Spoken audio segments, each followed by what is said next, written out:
आए हो एशियो सुन ले।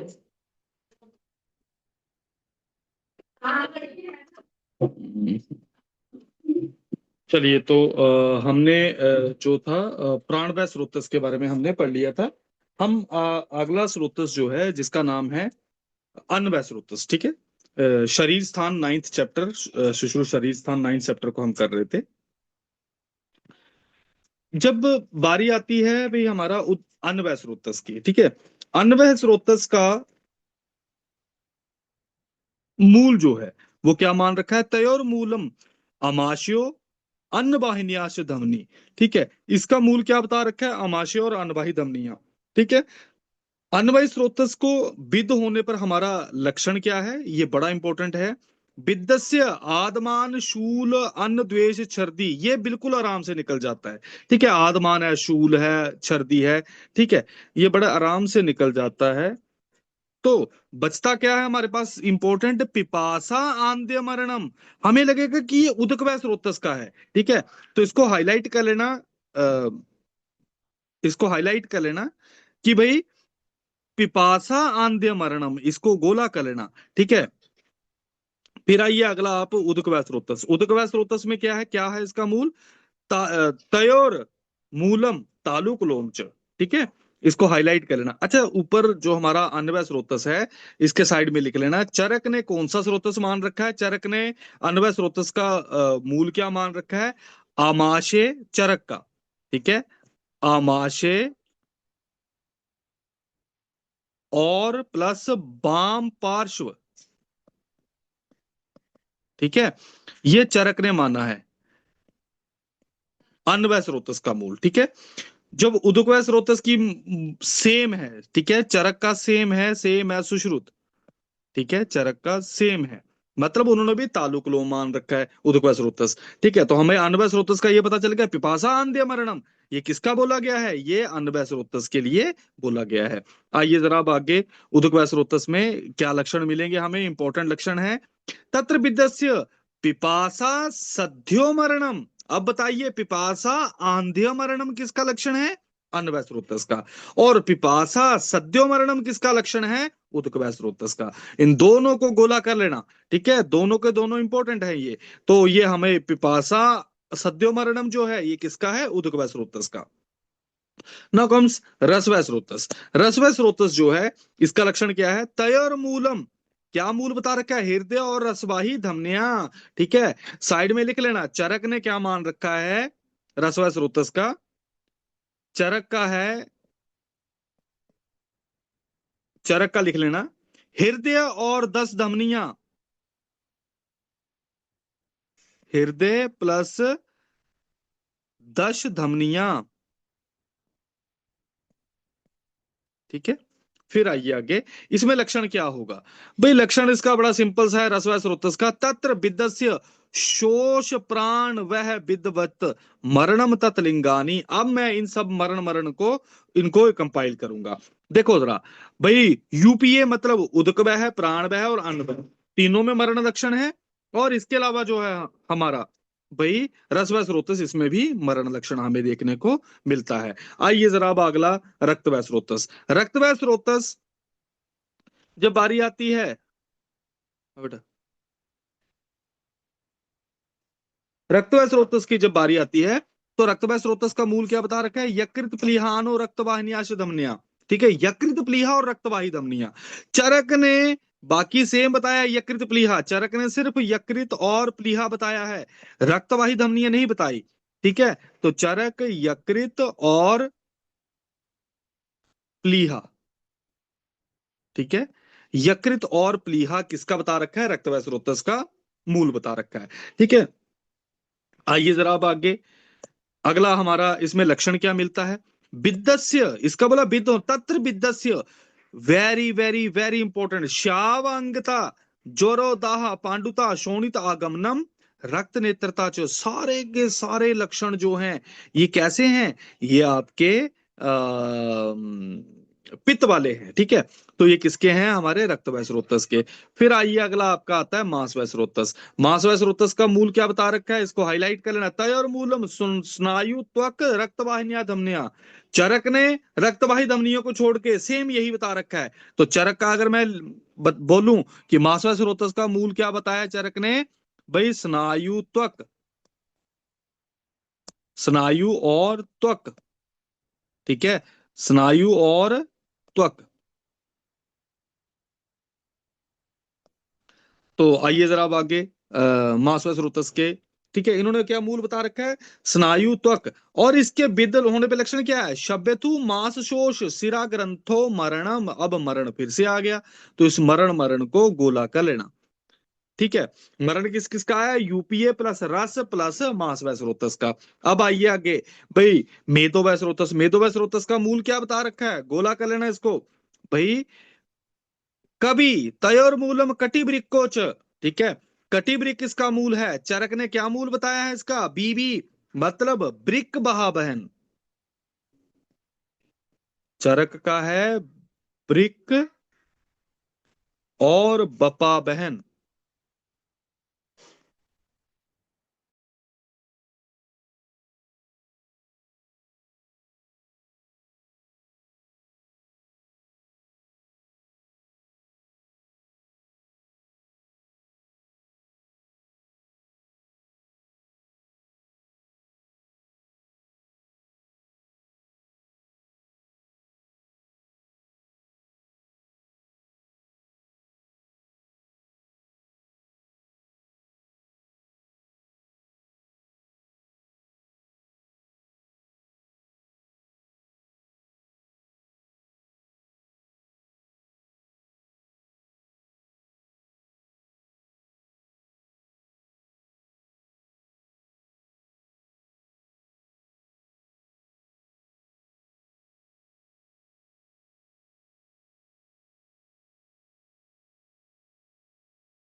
मैं ऑडिबल हूं अभी आपको?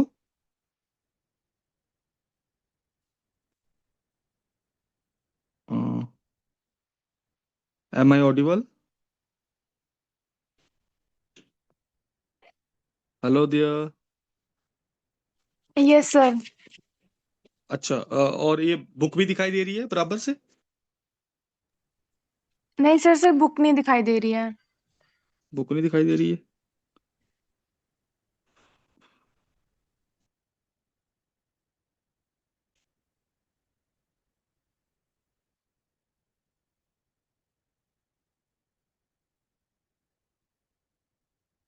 अभी दिखाई दे रही है बुक? Yes sir. ठीक है। तो हम मेदो व स्रोतस पे थे, और मेदो व स्रोतस का मूल क्या बता रखा है, तयर मूलम कटिवृक्को, ठीक है, कभी है। और तत्र विद्यस्य, इसके विद होने लक्षण क्या है, स्वेद आगमनम स्निग्धांगता तालु शोष स्थूलता शोफ, ठीक है। मैं बता रहा था आपको पिपासा लक्षण, ठीक है। पिपासा लक्षण किस किस में है हमारा, भाई अगर लिखा होगा पिपासा आंध्य मरणम, तो वो किसका होगा, एक हमारा अन्न व स्रोतस का, ठीक है, एक हमारा उदक व स्रोतस का, और तीसरा हमारा मेदो व स्रोतस का, ठीक है। तो ये पिपासा हमें तीन में लक्षण मिलेगा। फिर आइए आगे, सीधा ही मेदो के बाद अस्थि मज्जा मान नहीं रखा, शुक्र व स्रोतस मान रखा है, ठीक है। तो अस्थि मज्जा मान नहीं रखा क्योंकि एएमएस, तीन सुश्रुत ने नहीं माने, एएमएस माना कौन सा उसकी जगह, आर्तव स्रोतस। तो मूत्र व स्रोतस का मूल क्या बता रखा है, मूत्र बहे तयर मूलम मेड्रम, मेड्रम च, ठीक है, इसमें श्लोक में पूरा नहीं है, इसका मूल बस्ती और मेड्र दोनों बता रखा है, ठीक है, इसको हाईलाइट कर लेना। और इसका लक्षण क्या बता रखा है, स्तब्ध मेड्रता और भाई अनद बस्तिता मूत्र निरोधा। स्तब्ध मेड्रता, स्तब्ध मेड्रता जो है हमारा किस किस का लक्षण मिलता है, स्तब्ध साइड में लिख लेना, स्तब्ध मेड्रता ऊपर लिख लेना चाहे, ठीक है, स्तब्ध, स्तब्ध मेड्रता लक्षण है वातज उपदंश, उच्चिटिंग विष,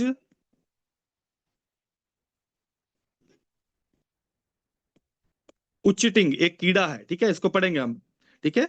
और तीसरा हमारा स्तब्ध मेड्रता किसका लक्षण है, मूत्र वह स्रोतस, शुक्र वह का नहीं है, मूत्र वह स्रोतस का, मूत्र वह स्रोतस विद का, ठीक है। तो हमारे पास ये तीन चीजें मिली कि स्तब्ध मेड्रता हमारे पास लक्षण किस किस में मिलेगा, सुश्रुत में आएंगे तीनों के तीनों, बातोपदांश, उच्चिटिंग विष और मूत्र वह स्रोतो भेद का। आइए जरा आगे आओ जरा, पुरुष वह स्रोतस देखो। अच्छा, जब बारी आती है चरक की, तो चरक ने क्या बता रखा है, इसका मूत्र वह स्रोतस का मूल चरक ने मान रखा है सिंपल सा, भाई उन्होंने बताया है बस्ती बंक्षण, चरक बस्ती और वंक्षण, चरक ने बस्ती और बंक्षण बताया है। फिर आइए आगे पुरुष व स्रोतस, पुरुष व स्रोतस की जब बारी आती है, तयर मूलम पक्वाशय गुदम, पक्वाशय और गुद बता रखा है, भाई चरक ने भी गुद बता रखा है लेकिन चरक ने स्थूल गुद कर दिया बस इसकी जगह, पक्वाशय और स्थूल गुद, ठीक है। फिर तत्र विदस्य अनाहो दुर्गंध ग्रथित आंतरता, हाईलाइट कर लेना इसको, ग्रथित आंतरता, क्या आप आराम से पकड़ लेंगे, आना है, दुर्गंधिता है, ग्रथित आंतरता है, आराम से निकलता है ये क्वेश्चन। फिर आइए शुक्र व स्रोतस, वेरी वेरी वेरी इंपॉर्टेंट है, इसका मूल क्या है, स्तनो वृषणौच, स्तन और वृषण, ठीक है, स्तन और वृषण बताए हैं शुक्र व स्रोतस के, बिल्कुल कंफ्यूजिंग है सुश्रुत का, ठीक है। हालांकि चरक ने बड़ा सिंपल सा कर रखा है, चरक ने क्या कर रखा है, चरक का लिख लें, साइड में लिख लेना आप, ठीक है। चरक ने बता रखा है वृषण और शेफ, ठीक है, यहां पे चरक का लिख लेना वृषण और शेफ, ठीक है, चरक ने वृषण और शेफ बताया है, ठीक है। सुश्रुत क्या बोलते हैं, क्या है मूल इसका, भाई स्तन और वृषण, और इसके विद्ध होने पे क्या लक्षण है, क्लीबता, चिरात प्रसेक, रक्त शुक्रता, लेकिन स्तब्ध मेड्रता मूत्र व स्रोतस का है, इसको हाईलाइट करना है, बड़ा इंपॉर्टेंट लक्षण है ये, ठीक है, तो इसको हाईलाइटेड ही रखना, भाई स्तब्ध मेड्रता किसका लक्षण है, हमारा मूत्र व स्रोतस का। फिर आइए आर्त व स्रोतस, ये सिर्फ सुश्रुत में ही मिलता है, इसका मूल क्या है, गर्भाशय और आर्तवाही धमनियां, और इसका विध होने पर क्या लक्षण मिलेगा हमें, बंध्यत्वम, मैथुन असहिष्णुता और आर्तव नाशश्च, ठीक है, ये लक्षण हमें मिलता है किसका, आर्तव स्रोतस का। फिर आइए आगे इंपॉर्टेंट है सेवनियाद, ये क्वेश्चन पूछा गया है, सेवनियों के विध होने पर, यहां तक तो हमारे जो यहां तक खत्म होते हैं बच्चे, जो इस एरिया तक खत्म होता है, ये योगवाही स्रोतस खत्म हो गए यहाँ पे जो 11 थे, लेकिन ये जो सेवनियां बता रखी हैं, ये अलग से क्वेश्चन पूछा गया है, सेवनियों का छेदन होने पर क्या होता है, सेवनी छेदाद रुजा प्रादुर्भाव, सेवनियों के विद होने पर वेदना उत्पन्न होती है। फिर बस्ती गुद विद लक्षणम प्राग उक्तमिति स्रोतो विद्यम तु प्रत्याख्यो उपाचरेत, इसको हाईलाइट कर लेना कि भाई हमें इसको प्रत्याख्य समझ के इसकी चिकित्सा करनी चाहिए, ठीक है। अब इसके बाद आगे क्या है, तो अब पूछा जाएगा कि भाई इसकी कैसी चिकित्सा करनी चाहिए, प्रत्याख्य बोल के, उद्धृत शल्यम तुम क्षत विधानेन उपाचरेत, कि भाई जिसका उद्धृत शल्य कर दिया या शल्य जिसका निकाल दिया है उसकी चिकित्सा कैसे करो, भाई क्षत विधान के अकॉर्डिंग। तो हमारे पास भाई बस्ती गुद इनके विध के लक्षण हमें स्रोतो विध के कैसे करने हैं, तो उसको बंद करके ऑन कर ले, तो मैं क्या करूंगा, मैं नहीं कर सकता, मेरा छोड़, मेरा नहीं, मैं अपने फोन से दिया, मेरे फोन को मत अटैच करना वहां पे, मेरा डाटा उड़ जाएगा, वाईफाई को कर ले तो कनेक्ट वहां से, ठीक है। तो इस तरीके से ये हमारा बस्ती गुद में हमें स्रोतोविद जो है वो प्रत्याख्य बोल रखा है। और उद्धृत शल्य, इसकी चिकित्सा कैसे करनी है हमें भाई, किसके समान हमें इसकी चिकित्सा करनी है, जो है आपके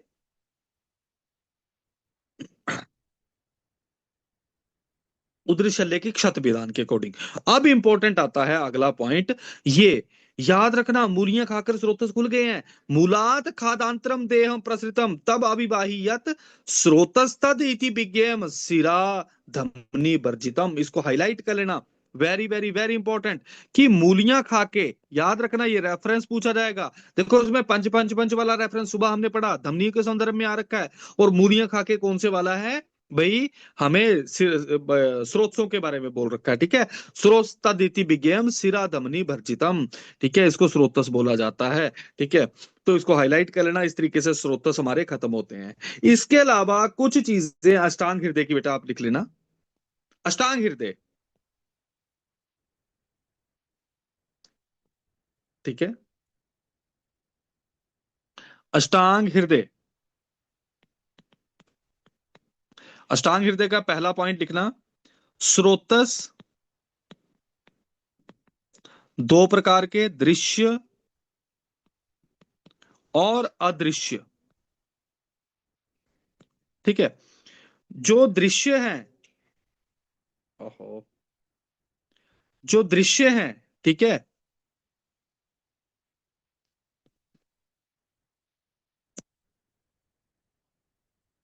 ठीक है, जो दृश्य है इनको और क्या बोला जाता है, ये बाह्य स्रोतस है।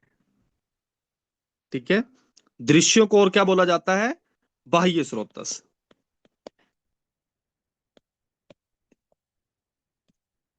बाह्य स्रोतस कितने हैं, जो 9 थे। ठीक है, जो 9 होते हैं। और अदृश्य किसको बोला गया है, जो ये 13 स्रोतस बोले गए हैं। ठीक है, जो ये चरक ने 13 बोले हैं। दृश्य स्रोत जो है कलनी का, ठीक, स्व धातु संवर्णानी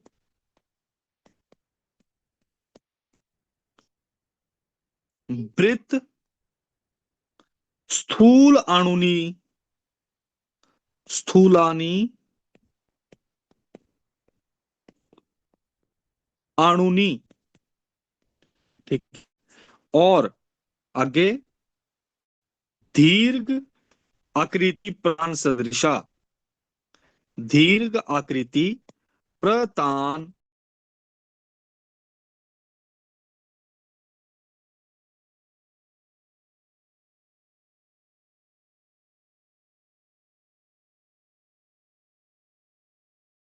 बेटा तू मेरे वाले इसको छेड़ छेड़ तो नहीं रहा ना, मेरे वाले को मत छेड़ना, वाईफाई को। ठीक है, फिर आता है अष्टांग हृदय का, ये तो एक पहला पॉइंट हो गया। दूसरा पॉइंट क्या है, स्रोतोविद के लक्षण या स्रोतो दुष्टि के लक्षण। ठीक है, स्रोतो, पहला स्रोतो दुष्टि के कारण, दुष्टि के कारण, कारण कितने हैं, 4, या उसके तरीके, दुष्टि के तरीके 4, कौन कौन से 4 तरीके हैं, अति प्रवृत्ति, अति प्रवृत्ति, संग, तीसरा शिरा ग्रंथि, और चौथा अम, अति प्रवृत्ति संग शिरा ग्रंथि, हाँ भाई, विमार्ग गमन। ठीक है, अति प्रवृत्ति संग शिरा ग्रंथि और विमार्ग गमन। फिर आता है इसके लक्षण। ठीक है, ये स्रोतो दुष्टि के लक्षण, लक्षण क्या बता रखे हैं, या स्रोतोविद के लक्षण क्या बता रखे हैं, ये बड़े इंपॉर्टेंट है। मोह, सिर्फ इन्होंने इतना ही बताया, स्रोतों का बहुत ज्यादा वर्णन नहीं कर रखा। मोह कंप आदमान, मोह कंप आदमान, इसके अलावा बमन ज्वर प्रलाप, बमन ज्वर प्रलाप शूल,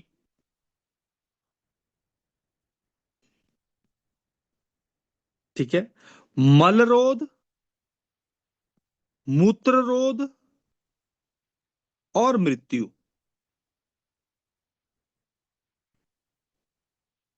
और इसकी चिकित्सा क्या बता रखी है स्रोतोविद की?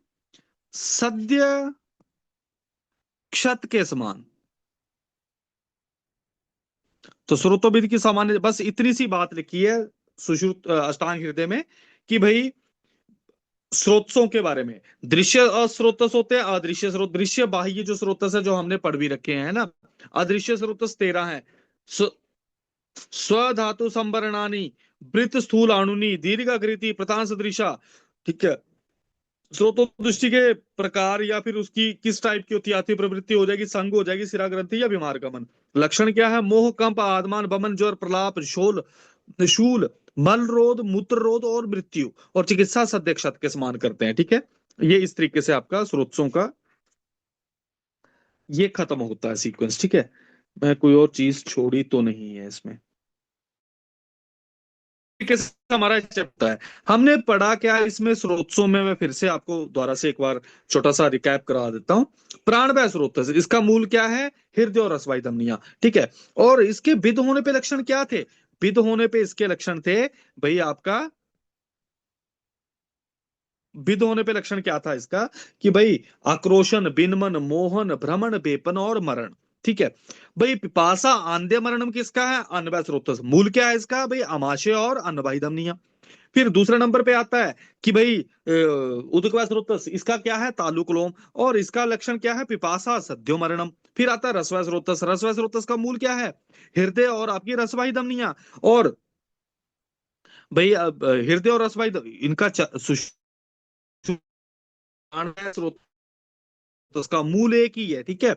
फिर भाई इसकी लक्षण क्या बता रखे हैं? शोष है, प्राण बह वित्त लक्षण और मरण मिलेगा। फिर भाई श्याम, अंगता, ज्वर, दाह, पांडु, ये किसका लक्षण है? रक्तवाही स्रोत। मूल क्या है इसका? यकृत, प्लीहा और रक्तवाही धमनियां। रक्तवाही धमनियां हैं साथ में।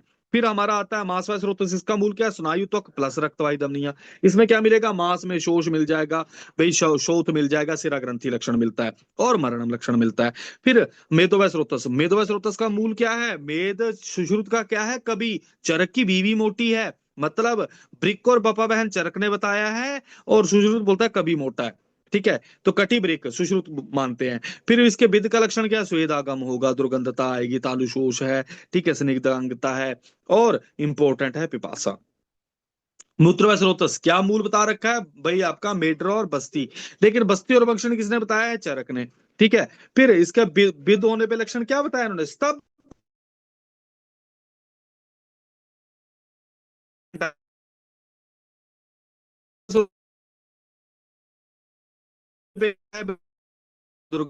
और शुक्र स्थान और वृष।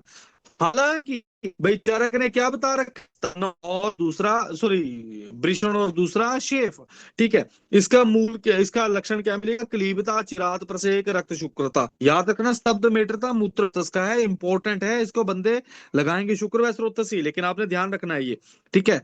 फिर अगला आता है आर्तव स्रोतस। इसमें बंध्यत्व, मैथुन में असहिष्णुता, बे असहत्व, आर्तव नाशस्य, ये लक्षण मिलेंगे। सेवनी का छेदन होगा तो रुजा प्रादुर्भाव होगा, ठीक है।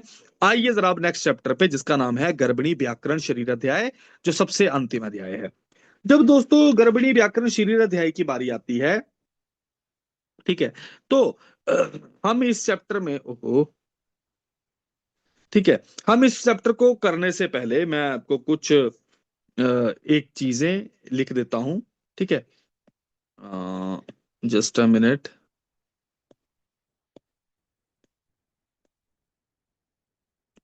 ठीक है। तो सबसे पहला पूछा जाता है, रजस्राव काल में, रज स्राव काल में बात का प्रकोप होता है, ठीक है। दूसरे नंबर पे ऋतु काल में कफ का प्रकोप। और ऋतु व्यतीत, ऋतु काल मतलब जो फर्टिलाइजेशन टाइम है, ठीक है, ऋतु व्यतीत काल में पित्त दोष का प्रकोप, ठीक है।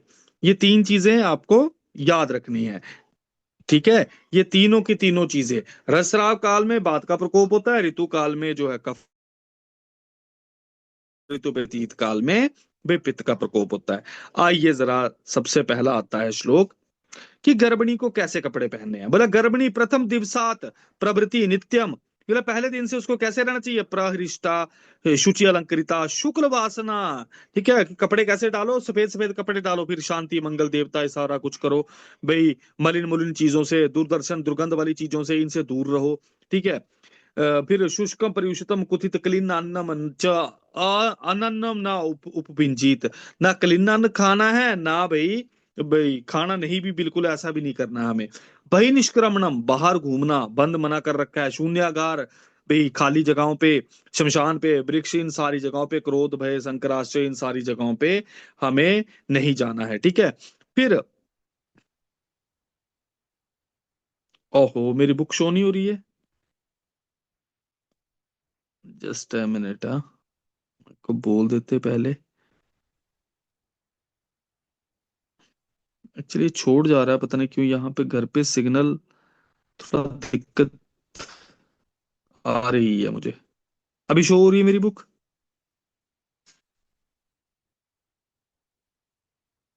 बुक शो हो रही है अभी आपको?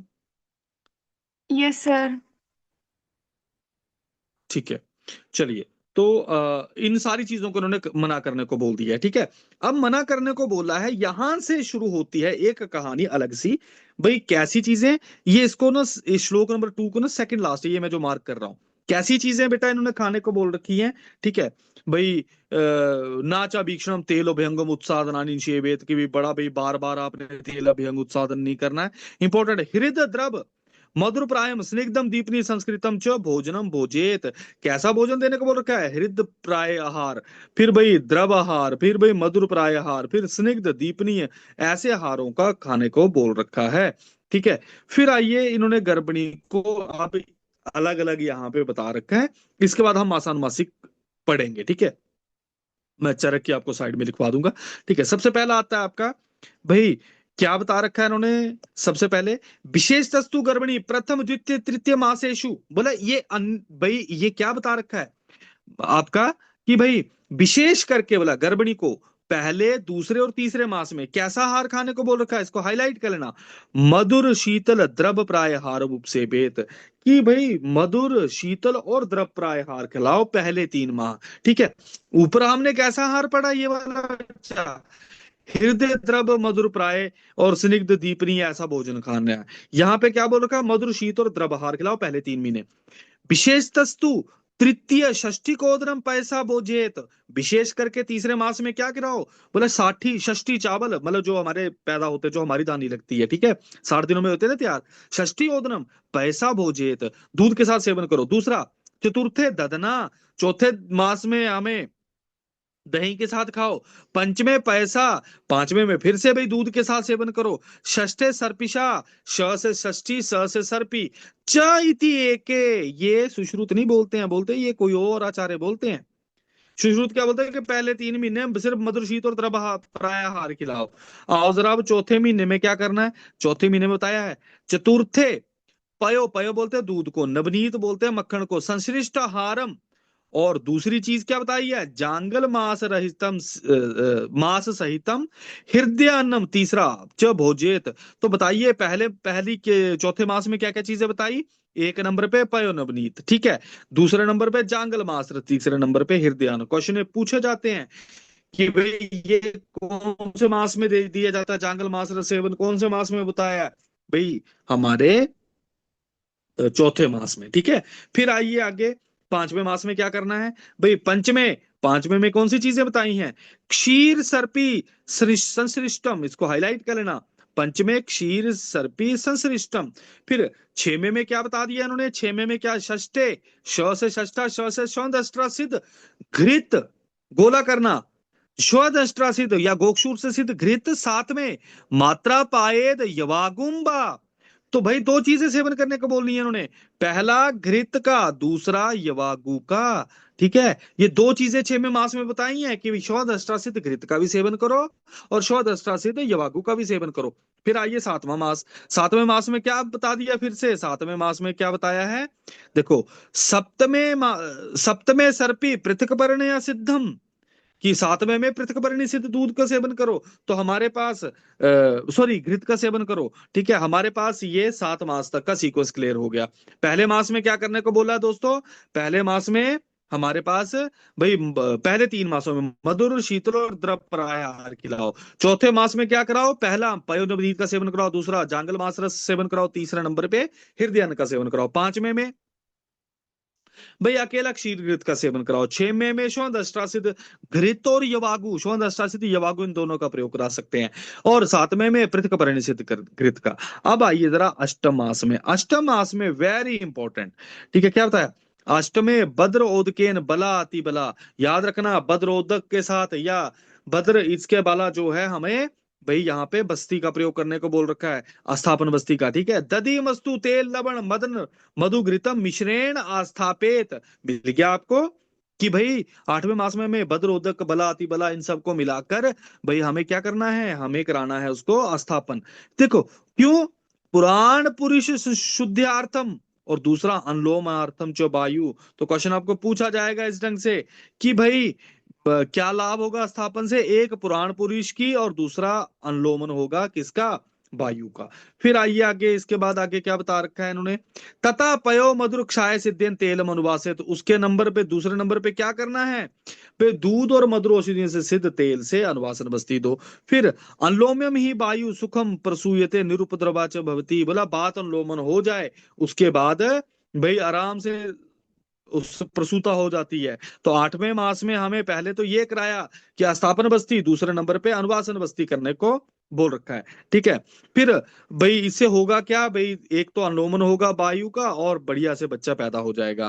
फिर आगे आते, अब इसके बाद क्या बता रखा है इन्होंने, इसको हाईलाइट कर लेना, अतूर्ध्वम स्निग्ध भी यवागु भीर जांगले रसे उपक्रमेद, भाई उपक्रमेद आप्रसव कालात, कि भाई अब इसके बाद आपको स्निग्ध युवागु और जांगल मास रसों का सेवन करना है, कब तक, जब तक कि प्रसव का समय ना आ जाए। अब बताओ जांगल मास रस कौन कौन से 2 मास में बताया, ठीक है, तो इसको नीचे लिख लेना कि जांगल मास रस, ठीक है, जांगल मास रस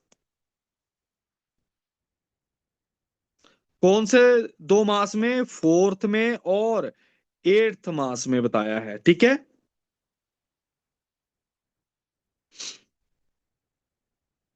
दूसरे नंबर पे आपको यवागु का, ठीक है, दूसरे नंबर पे यवागु, यवागु कौन से मास में खाने को बोला था, पहले 6th में और 8th में।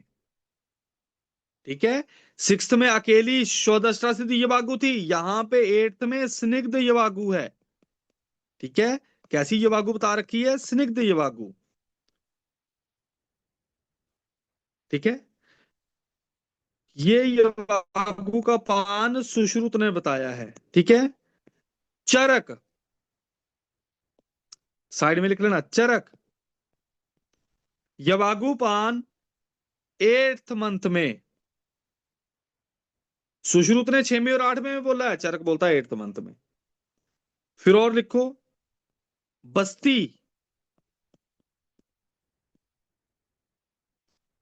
चरक क्या बोलता है, 9th मंथ। ठीक है, सुश्रुत बोलता है, स्थापन बस्ती दी है इन्होंने 8th मंथ में। क्लियर है,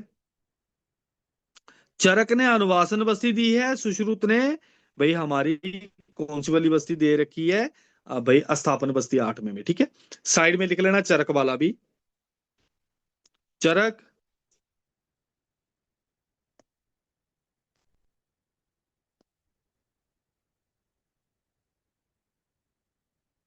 ठीक है भाई, सबसे पहला चरक, चरक का लिखवा रहा हूं, पहले मास में, फर्स्ट मंथ में क्षीरम अनुपसंस्कृतम, क्षीरम अनुपसंस्कृतम।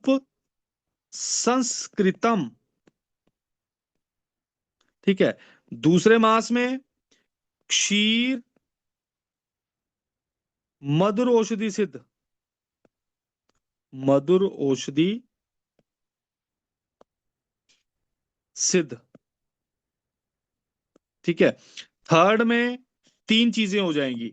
देखो पहले में क्षीर अनुपसंस्कृत मतलब एक अकेला दूध दे रहे थे, दूसरे में दो चीजें होगी, तीसरे में तीन, क्षीर मधु और घृत। ठीक है। चौथे में पयोनवनीत। ठीक है।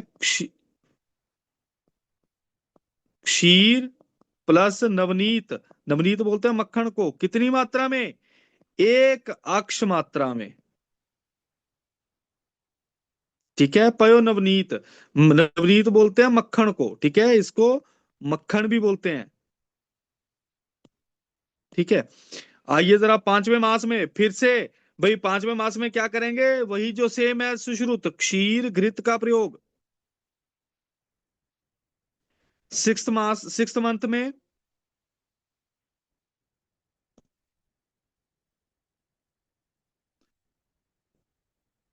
मधुर गण से सिद्ध क्षीर प्लस इसके घृत। Seventh same. एट्थ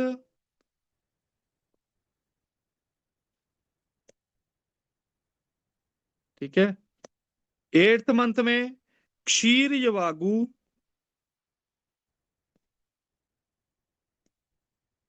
प्लस घृत। और नाइन्थ में मधुर औषधियों से सिद्ध, मधुर औषधियां सिद्ध तेल का अनुवासन।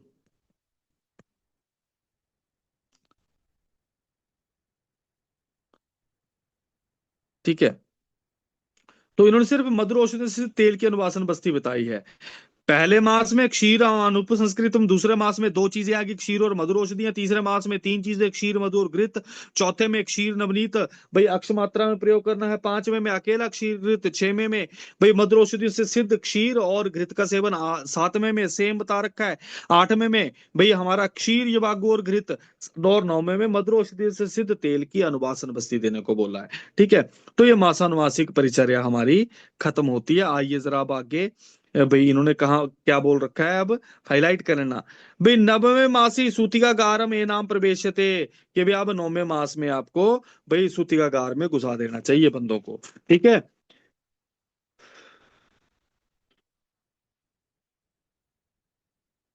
और लिख लेना, हारित मासानुमासिक परिचर्या। ठीक है। इसका निमोनिक है, निमोनिक लिख लेना हारित का। ठीक है। हारित पुरुष का कृच्छ आपा दही के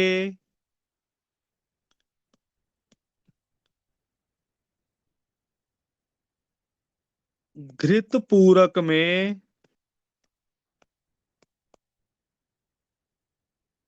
अन्न बना, अन्न बना। पहले नंबर पे पहले मंथ में क्या है भाई, परुष। ठीक है। एक नंबर मतलब परुषक, पहले मंथ में परुषक प्लस मुलट्ठी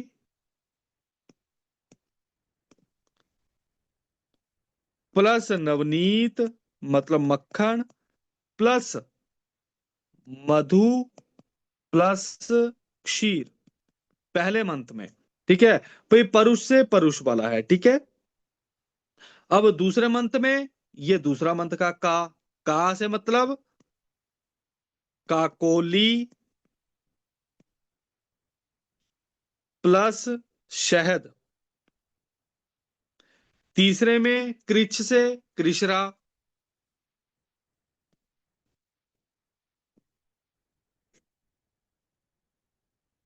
ठीक है। फोर्थ मंथ में क्या प्रयोग करने को बोल रखा है, आपा से, आ से ओदन ये पांच चौथा है, और पा से पायस ये पांचवा है, ठीक है। तो चौथे में ओदन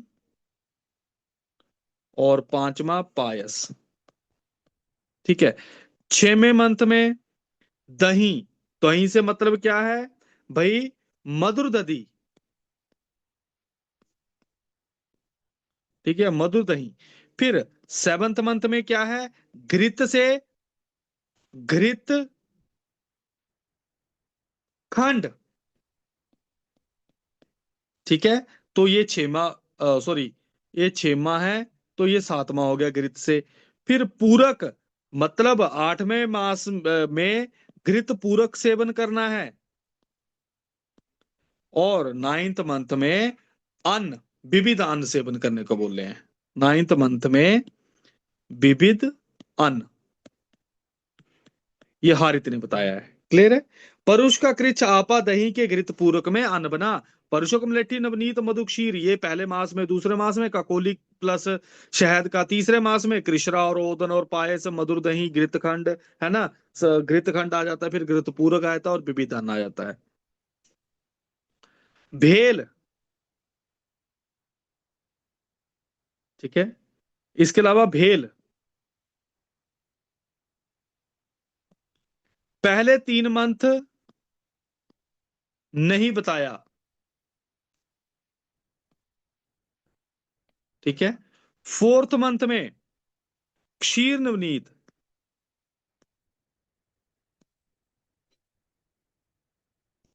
फिफ्थ में क्षीर यवागु, हाईलाइट कर लेना इसको, क्षीर यवागु।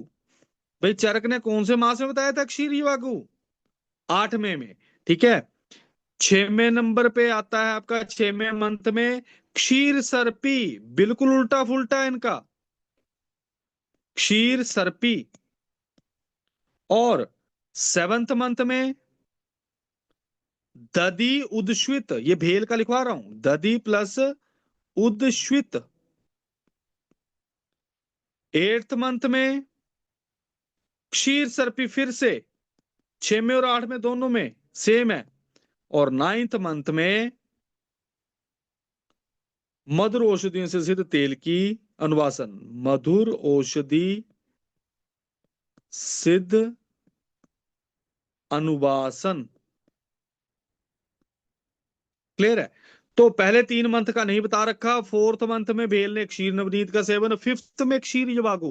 हालांकि चरक ने भाई क्षीर यवागु एट्थ मंथ में बोला था, ठीक है। और उसमें अगर चरक शरीर स्थान 8 चैप्टर अगर आपको याद हो, तो मैंने वहां बताया था कि यवागु सेवन करने से भी पैंगल्य आवादम होता है। ये किसने बोला था, भद्रकाप्य ने, ठीक है। पिंगल वर्ण हो जाता है, ठीक है। तो ये क्षीर यवागु, लेकिन इन्होंने 5वें मास में बताया। 6वें मास में बताया क्षीर सर्पी, 7वें में दधि उद्श्वित, 8वें में भाई क्षीर सर्पी फिर से, और मधुरोशन सिद्ध अनुवासन बस्ती 9th मंथ में।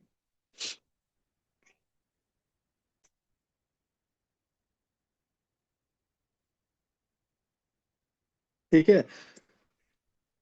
तो आइए जरा अब आगे, तथा प्रवृत्ते, भाई अब 9th मंथ में भाई हमें क्या करना, 9वें मासी पुण्यहनी प्रशस्त्र, भाई 9वें मास में भाई आपका पुष्य, भाई अच्छे नक्षत्र में भाई हमें क्या करना है, भगवती शशनी मतलब चंद्रमा भगवान को, फिर मैत्रेय मुहूर्त में शांति शुंति करके गो ब्राह्मण अग्नि इन सब को करते हुए भाई प्रदाय ब्राह्मणे भ्यो अक्षतानाम सुमनसो नांदी मुखानी च फलिनानी भाई इन सब को लेते हुए भाई पुण्य शब्द बोलते हुए भाई सबसे पहले गो ब्राह्मण अनु वर्तमानम प्रदक्षिणम प्रवेशेत, ठीक है, सूतिकागारम। सबसे पहले भाई ब्राह्मण ब्राह्मण जो हैं ये जाएं और सूतिकागार में प्रदक्षिणम, दक्षिण दिशा से वहां घुसे, ठीक है। और वहां पे अब क्या होगा, अब वहां पे अंदर सामान पड़ा होगा। भाई सामान कौन सा पड़ा हुआ है, तत्र अरिष्टम, इसको अरिष्टागार भी बोला गया है, ठीक है। सूतिकागार को अरिष्टागार भी बोला गया है, क्वेश्चन पूल बोला जाता है। सूतिकागार को और क्या नाम से वर्णन कर रखा है, अरिष्टागार, ठीक है। आइए जरा अब आगे, बड़ा इंपॉर्टेंट है ये, देखो भाई ये चारों वर्णों का वर्णन आ गया, ब्राह्मण क्षत्रिय वैश्य और शूद्र। बोला कि इनको कैसे, कैसी मिट्टी पे बेटा, SRP के, ठीक है। SRP के मतलब भाई ब्राह्मण को श्वेत भूमि, ठीक है। SRPK, इसको SRPK, इसको ऐसा याद रख लेना। ठीक है। ऐसे मतलब क्या हुआ बेटा कि श्वेत भूमि पे। ठीक है, तो उसको भाई कहाँ पे बनाना है, ब्राह्मण है तो उसको श्वेत भूमि पे बना दो। भाई दूसरे नंबर पे आता है आपका रक्त भूमि पे बनाएंगे क्षत्रिय है। भाई पीले पे बनाएंगे किसको, भाई जो वैश्य है। और कृष्ण भूमि पे किसको बनाएंगे, जो भाई हमारे शूद्र वर्ग हैं। ठीक है, तो इन्होंने चारों भूमियों का वर्णन कर दिया। अब इन चारों भूमियों का वर्णन तो हो गया, लेकिन जो आपने कुटिया बनानी है सूतिकागार में, वो कौन सी लकड़ियों से बनानी है। ठीक है, इसको याद रखना, बंटी का भल्ला। ठीक है, इसको याद रखने के लिए क्या लिखेंगे हम, पहले तो SRP हो गया, दूसरा बंटी, BUNT का भल्ला। ठीक है, बंटी का भल्ला। भाई बंटी का भल्ला क्या है, बी से आपका क्या बनेगा, बिल्व। बिल्व की लकड़ियों से किसका बना होना चाहिए, ब्राह्मण का। फिर भाई एन से न्यग्रोध, न्यग्रोध से किसका बना होना चाहिए, क्षत्रियों का। और वैश्यों का किससे, तिंदुक से। ठीक है, तिंदुक की लकड़ियों से बना होना चाहिए। और बलातक निर्मितम, और बलातक से निर्मित किसका होना चाहिए, तो भाई हमारे शूद्र वर्गों के लिए। ठीक है, तो अब इन्होंने क्या बता रखा है, कितने कितने होना चाहिए, सम उपलिप्त उपलिप्त उपलिप्त भित्ति, मतलब अंदर की जो कलर्ड होगा। सुविभक्त परिश्रम, प्राग द्वारम दक्षिण द्वारम, इसको हाईलाइट कर लेना। किस तरफ मुंह होना चाहिए उसका, प्राग द्वारम, अष्ट भाई दक्षिण द्वारम। और कितना बड़ा होना चाहिए, वाह, अष्ट हस्त आयतम, चतुर्हस्त विस्तृतम, रक्षा मंगल संपन्नम विधेयम, कि भाई 8 अंगुल आयत होना चाहिए, 4 अंगुल वो विस्तृत होना चाहिए। ये क्या है हमारा, भाई सूतिकागार ऐसा बना होना चाहिए। तो सूतिकागार का डाया कितना बता दिया इन्होंने, 8/4। ठीक है, तो सूतिकागार का डाया कितना है भाई, 8x4। ठीक है, कि भाई इतना हस्त प्रमाण है। ठीक है, इतना हस्त प्रमाण है, 8x4। क्लियर है, तो इसको सूतिकागार को अरिष्टागार बोला गया है, पहली चीज। ब्राह्मण क्षत्रिय वैश्य शूद्र, ठीक है, इनको कैसे याद रखना है, SRPK, ब्राह्मण श्वेत भूमि पे बना दे अपनी सूती का घर, भाई क्षत्रिय रक्त भूमि पे, फिर भाई वैश्य जो है पीत भूमि पे, और कृष्ण भूमि पे क्षुद्र बनाए। ठीक है, SRPK, हम ये भेद जो है ना रसशास्त्र में भी पढ़ेंगे। ठीक है, फिर बंटी का भला, बी से भाई बिल्व, भाई ब्राह्मण कहाँ बैठेगा, भाई बिल्व की लकड़ियों वाले घर में। भाई नगरोध वाली में कौन बैठेगा, क्षत्रिय। वैश्य कहाँ बैठेगा, भाई आपका तिंदुक वाली लकड़ियों में। और बल्लातक वाली लकड़ियों में घर में कौन बैठेगा, शूद्र। ठीक है, कितना कहाँ पे द्वार होना चाहिए, प्राग द्वार या दक्षिण द्वार, ये दूसरे नंबर पे पूछा जाएगा।